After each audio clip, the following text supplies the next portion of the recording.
Hey guys, and welcome back to another video, and today I have an insane match for you guys. Happy Noobs versus Bruderschaft 20. Those are not the most well-known clans, but I just streamed that match in the Discord Meisterschaft, and this was one of the playoff matches. And I kind of went into the match without any big expectations, but to be honest, those two clans went all out, were insane attacks, but especially one strategy which Bruderschaft 20 used quite a bit was Mass Pekka. And I really like the idea of the Mass Pekka idea, and it's pretty similar to Super Witches, but it has a couple of, in my opinion, pretty nice advantages.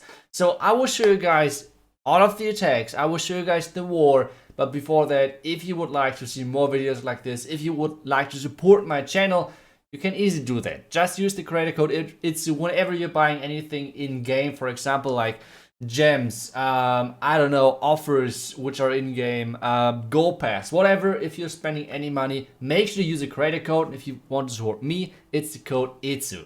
But we're getting started with the first attack, which is a normal, regular Yeti Smash. And this one is from Bakira, and he's going in on Stankable Pekka. Like I said, this match was part of the Discord Meisterschaft, and it was in the playoff bracket, and it's already not starting too great for Bakira because he's losing a healer early on. Sometimes this like targeting of defenses, like it kind of feels like that the warden is closer, but actually the healers are closer. It's a little bit annoying, but either way, now the Yeti Smash is getting into the Townhall, and it's all about timing.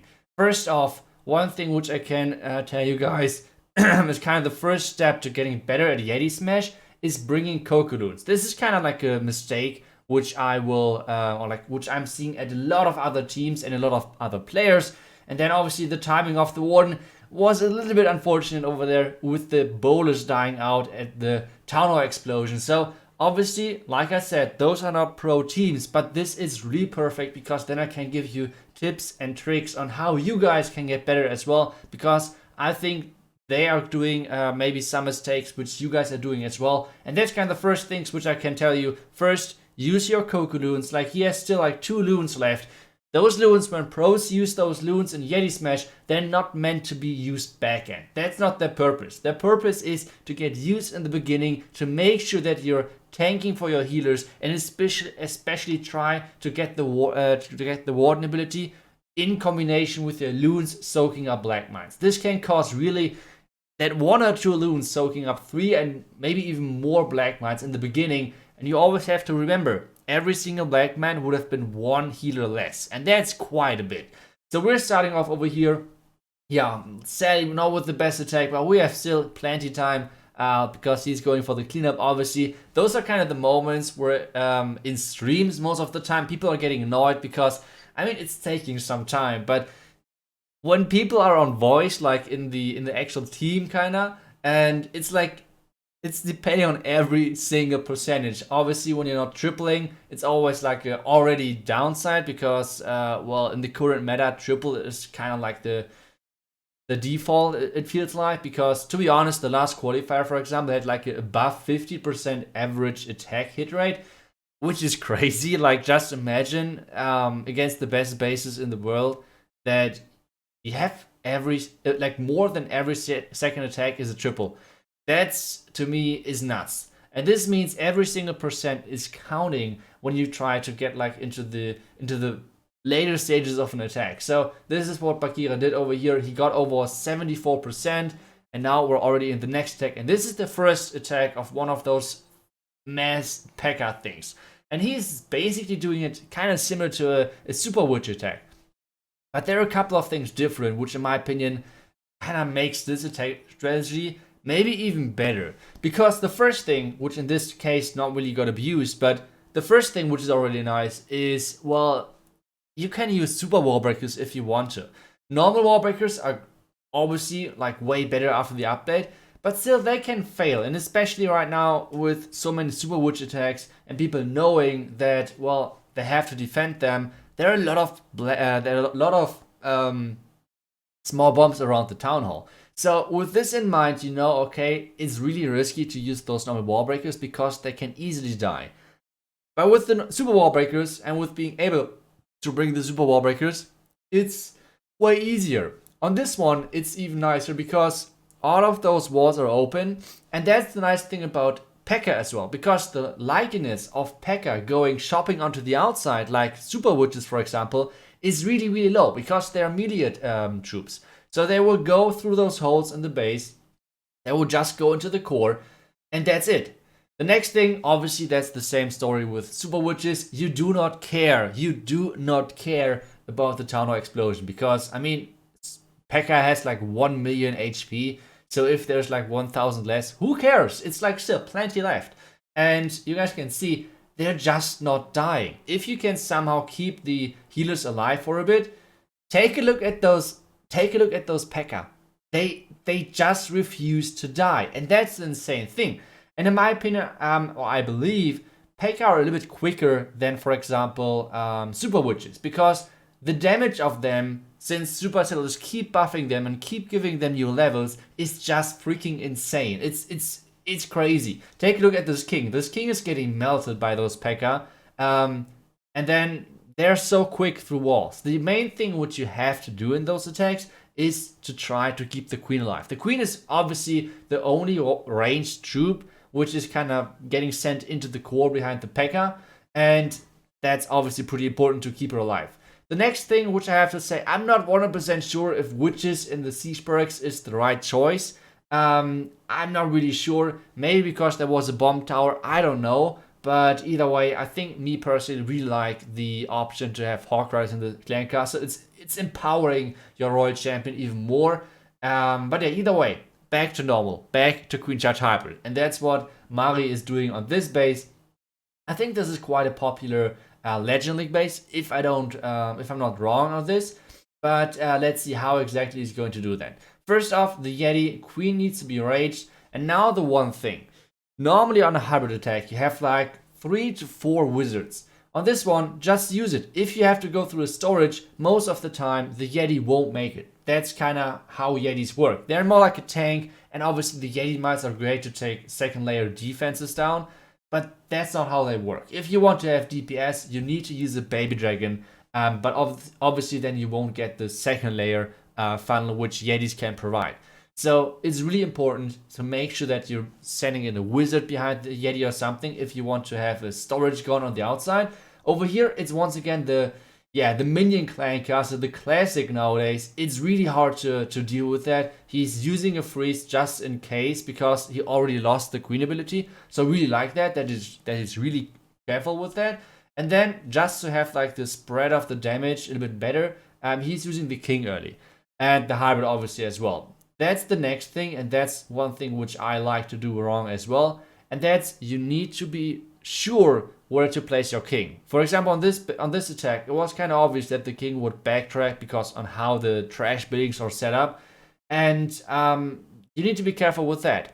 The next thing, which is kind of one thing which I want to highlight, is the fact that you should bring sometimes extra super wall breakers. So for example, on this attack, it would have been really nice to wall break the king in, right? Like, why wouldn't you wall break the king in? It's like a big compartment on the outside with a lot of trash buildings. And it would have been nice if the hybrid would have pushed into the core and the king would have just like, yeah, stayed on the outside or like stayed onto the outside of this long, big trash compartment kind of. That would be kind of the next thing. And now the hybrid is slowly but surely dying out. But now there's the reinforcement coming. The Hawk Riders from the siege barracks. And that's kind of really important.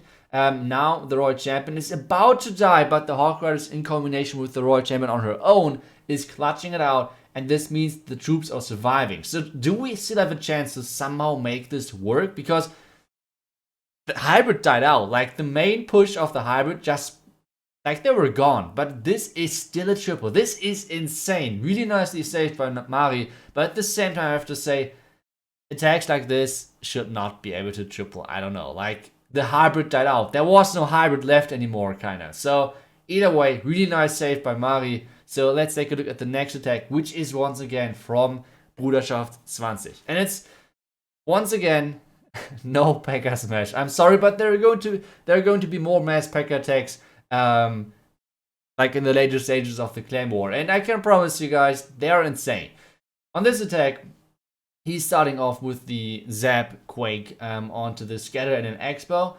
And I feel like this attack strategy got more and more, or like less common overall, because the fact that it's so risky right now to do queen charges, and most of the time you have to invest so much to get rid of a clan castle. Like the worst clan castle which you could face before the update for a queen charge was, I don't even know, I guess either oh just when I'm talking about this, the clan castle is coming out and is killing the queen in her ability. This is insane, and this is why queen charges right now are so risky. Obviously, when you can like handle them quite well, it's less likely to happen. But even to pros, this is sometimes happening. This is making this attack strategy so risky. And now I'm getting kind of back to my point, which was that right now, with the clan castle which are existing, with the super minions, and obviously the headhunters, it's so much damage which you have on your queen, which was not there before the update. Which means, well, you have to kind of invest way more resources spell-wise to get rid of the clan castle than before the update. Which basically means that before the update, the worst thing which could happen was like a, I don't know, like a mass headhunter CC, I guess, which kind of forced you to use at least one freeze and a poison.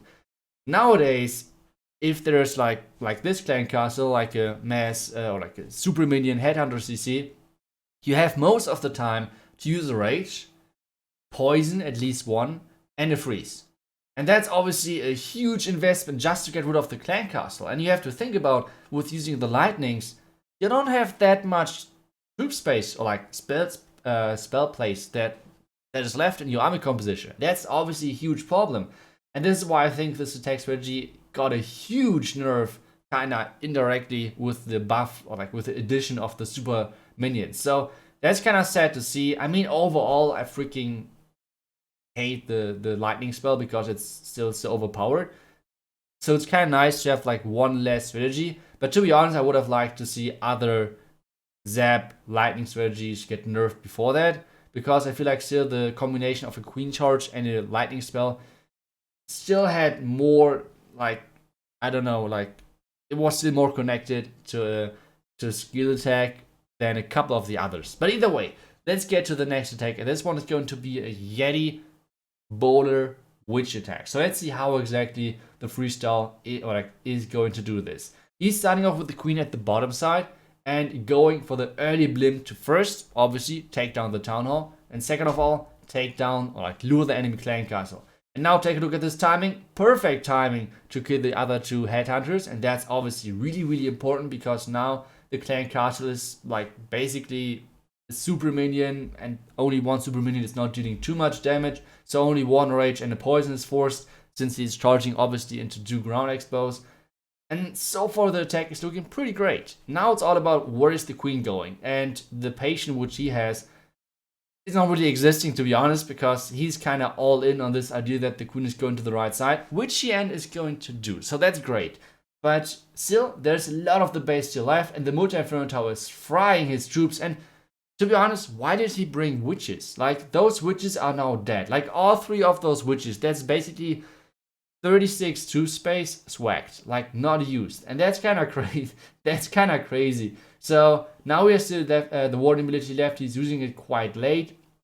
I think he could have used it a little bit earlier, but the troops are slowly dying out. But to be honest, we already saw today where a hybrid died out, and I called it already a fail kinda. So that's what I'm not doing this time. This time, let's see. Maybe somehow the Yeti magic is working and we can get still close, because to be honest, there's not too much left standing, and you can reach most of the things from the core, which means the X-bows, the scatter shot, and everything is already down.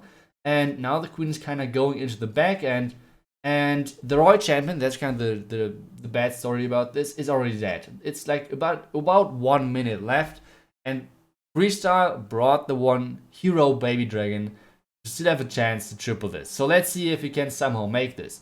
So the queen is going to the bottom compartment first, clearing out that one, and then it's all about that the queen is staying alive. The queen needs to stay alive and needs to save this attack. Now the first healer is switching which could be really bad, because if the queen is not staying alive, that's it. And I think the queen is going to need the ability later on for the cannon and for the archer tower. But let's see. He still has the queen ability left. Wizard on the outside is still trying to do his best, but it's now dying because of the queen ability.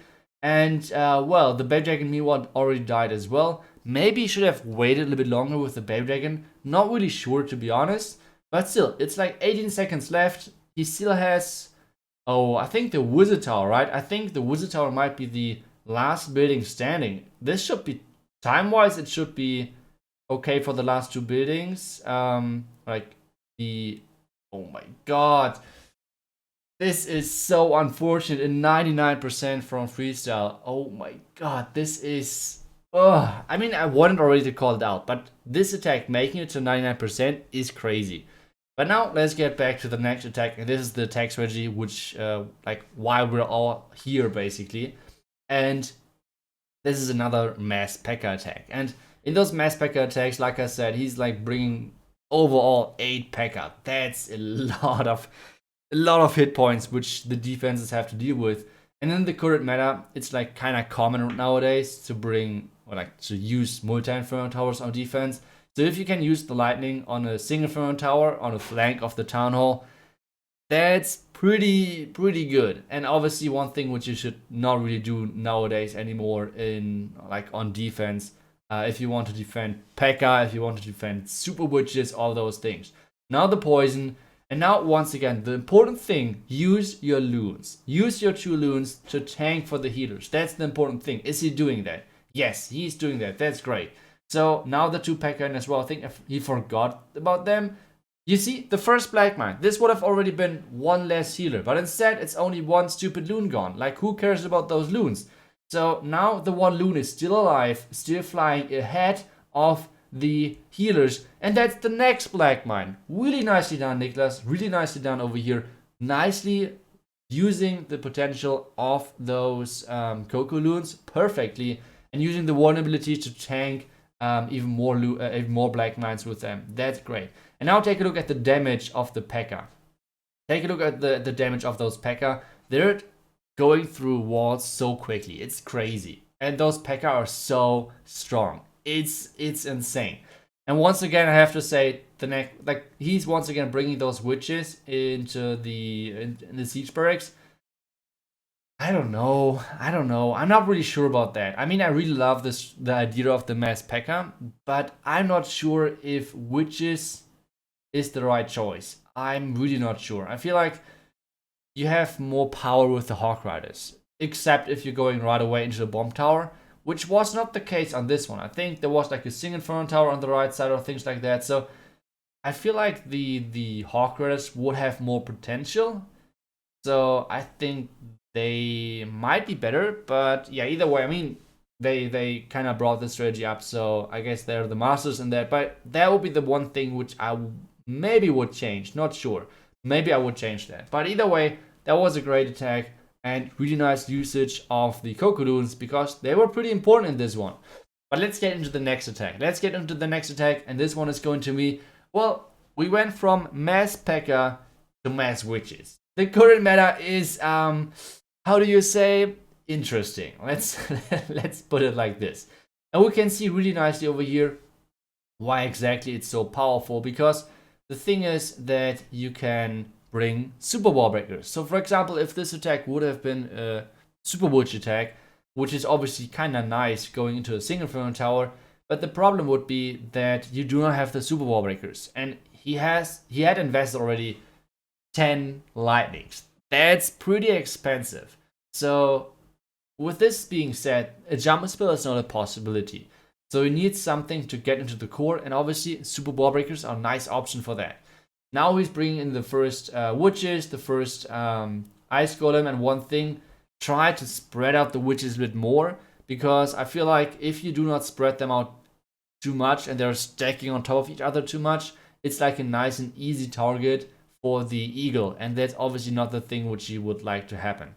Second layer is working as well. Not really sure if I would have used that freeze onto the multi, not really sure about that. Either way, now the loots, and the loots could have been a bit earlier, but I think it's still alright. At least he's using them. how do you say, the blimp is making it. Kind of depends. It's a super risky blimp, to be honest. There are a lot of red mines and a black mine, but this should be fine. They're making to the town hall. It's a safe blimp, I guess, and this means they should be able to get through that. So that's really nice. And now it's all about the backend. I mean, so far the attack is looking great. Power-wise, he has a lot of witches left. Healers are still up, healing all of the witches and everything. So far the attack is still looking great. The only problem which he now has is, well, the backend. The access into the backend. And to be honest, I think it would have been better to not use the lightning for the top scatter. Like not invest like 10 lightnings. But instead, the first lightning onto the bottom scatter was great. The second lightning, that was kind of the problem. I really like the 3 layers of Warbreaker. They were awesome. But with this in mind, I think a jump spell into the back end would have been way more beneficial. And the first freeze which you used should have not been a thing as well. So just imagine the same attack with like a jump spell into the back end with 2 rages. I think this base would have been crushed. I mean, it's still crushed technically, but I mean, you all can see the clock, like the clock ticking down, and you have 20 seconds left. And to be honest, guys, like this base being gone in 20 seconds, that's not a possibility. The base is completely wrecked. Like this base is basically dead because like the power witch is left. He says the queen left, the witch is left, but just the time, that's the only problem. So I think he could have like improved this with, like I said, just using the normal spell combination kinda. But either way, it was a great idea, really nice idea by Arne over here. But this means there are still 3 attacks left. And this one is the next one. The next attack with Mass Pekka. Here we go. I love this. I love this. This idea is so cool. I don't know why no one really came up with this, or if other people think that this strategy is not too strong. I think it's pretty similar to Super Witches. I'm not sure if Super Witches are stronger or Pekka. I guess maybe still Super Witches in most cases, but I don't know. I think Pekka is so freaking strong nowadays because they got so many levels, like so many buffs. Not sure. Either way, let's take a look at the army, or like not at the army, but like at the attack. He's getting into the base really spread this time. So the last time the Pekka were always really clumped up together, and he's using the poison kind of late. The poison only is dropped now, and the first Pekka is already dead. So yeah, the poison. Not really sure. The Townhall is activated. The jump spell is placed. Let's see if he can still make this. Now there are Hawk Riders in there. Now there are Hawk Riders. But those Hawk Riders are going into the enemy Royal Champion right away. But that's great because this means the enemy Royal Champion is tanked for the own Royal Champ. And now those Pekka need to be healed up again. Those Pekka need to be healed up again. They have so much HP if they can get their HP back. But it's not happening. The Pekka are dying. How is this? Those double single Inferno Tower backends, it's really tricky. It's really, really tricky. So maybe the same entry, just with Super Witches, I guess, maybe, could have worked. I mean, the entry itself looked great with the lightnings, but not really sure. Not really sure about that one. Either way, could this still work? I mean, the Queen's alive. The healers, like, unluckily died. But the Queen's alive. She's going for the single Inferno Tower first. The Royal Champion is still alive. Going to the back end. Can this still work? Can this somehow still be a triple? I mean, the Royal Champion. Oh no, the ground skeletons. The ground skeletons is. Oh no. This is so close. And that's the crazy thing about the strategy. Like, this base was pretty nicely set up against the Mass Pekka because of the double single Inferno Tower setup. And the Queen is like, we're wrecking all of the Pekka. So this attack was not getting too far, and it's still getting like 93% or something. That's insane. Like, just the average percentage which this strategy is getting, even though if things are going wrong, that's nuts. That's that's insane. Maybe I should try this strategy in Legend. Let me guys know if you guys would like to see a Legend video of me using Super Pekka. Alright, using the Mass Pekka. But that's pretty insane. Either way, next attack. This time from Bliss, this time from Noobs, or like from Happy Noobs. And this time with a drag band. Okay, that's going to be interesting. Let's see. I mean, it's our base from one of our qualifiers. The base did really well so far, so let's see if they can somehow triple this base with this approach. So the Royal Champion Shield is wrecking most of the things. The ground skeletons are kind of annoying. Is the Queen going down? The Queen is not going down. Really little HP, and he did not get the air defense either. That's unfortunate. Okay. Now the dragons from the right side, I guess, right into the sweeper. That's strange. I mean, he has to get into the eagle first. I mean, that's kind of obvious, but I'm not sure if then the heroes were the right choice, because the sweeper is, I mean, the sweeper is going to be annoying as hell. Not sure, but let's see. Maybe he's getting further than expected. The rage now, the warden ability. And now the problem, the blimp has to get to the town hall before the dragons are getting there. Otherwise, the early warden is really costing him. No poison, which means the super minions can deal a ton of damage to the dragons since they're behind the royal champion. Now the ice golem on the left side, the bats are coming in as well. And this, oh no. You have to know one thing about the ice golem. So how the ice golem work, like the combination of the ice golem versus the wizard tower, is that whenever the ice golem is exploding, there's like a millisecond where the wizard tower can still shoot. And this means they will always shoot the bats. So for example, on this attack, the bats, I mean, the red bombs either way would have killed them, I guess, but still the bats, there could have been way more bats in the end, because the problem was there was like 1 second. You can rewatch it if you want to pay attention to the kill, but there was 1 millisecond, like I said, where the wizard tower was not tanked, where kind of the freeze spell of the ice golem dropped, and that was where a lot of bats died. And this means this in the end is not going to be a 3-star, and this means already this is the win for Bruderschaft 20. Well, let's see if somehow they can get another triple, maybe with the Pekka. That would be great. So let's jump over. Oh no, okay. He's not using the Pekka, but he's using Lalo. That's totally fine with me as well. Lalo is one of the hardest strategies, if not the hardest strategy right now, in my opinion. And pulling strategies like this off is always crazy. So let's see if Tim can make it. First wall break into the single. Ice golems first. So far it looks great. I think, if I remember correctly, this is a Nova or Darkest Muzan base. One of those two. Not 100% sure. Either way, let's take a look at how far he gets. King ability is getting used. I guess he wants to get the scatter. I mean, the clan castle is coming out as well, no? Oh, the king is walking onto the outside. Okay. This means the clan castle is so far not really lured. A couple of archers, but that's basically it. So he can use the queen ability for the scatter. That should be possible. Let's see how exactly this is planned. Okay, queen ability is getting used. The scatter is down. This is looking really good so far. Nice. There is a minion CC in. Okay, that's now interesting. And let's see how he's actually dealing with that. Because, like I said, the minion CC right now is insane. Like, minion clan castle on defense is just the best thing which you can use. The only thing when you should not use it is against me in Legend. I hate it. I don't want to face this. Either way, warden ability was really early. Now the blimp for the Townhall is coming in. Oh my god, what is the timing? He's hasting the loons. Now he's raging it. Now the tornado. Oh, is he losing all of his loons at the Townhall? Oh no. The Townhall should go down. The Townhall should go down with the rage. Now the freeze. There are a couple of loons at the bottom side, which are still alive. This can still work, right? Like the king, the dragon is taking down the top archer tower and is tanking the other archer tower. The wizard tower is killing the warden. What the hell? What the hell is going on? Now the wizard tower. Can the wizard tower somehow clutch? Okay, never mind. There's still a freeze spell left.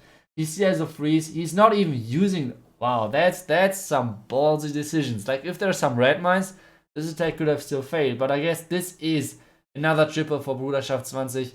Really nice war by them. Really great strategies. And especially the mass Pekka. That was some great attacks.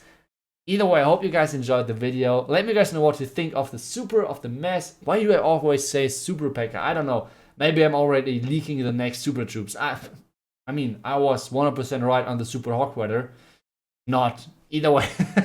I hope you guys enjoyed the video. Let me guys know what you think of the mass Pekka. And I will see you guys back tomorrow. Until then, see ya and bye bye.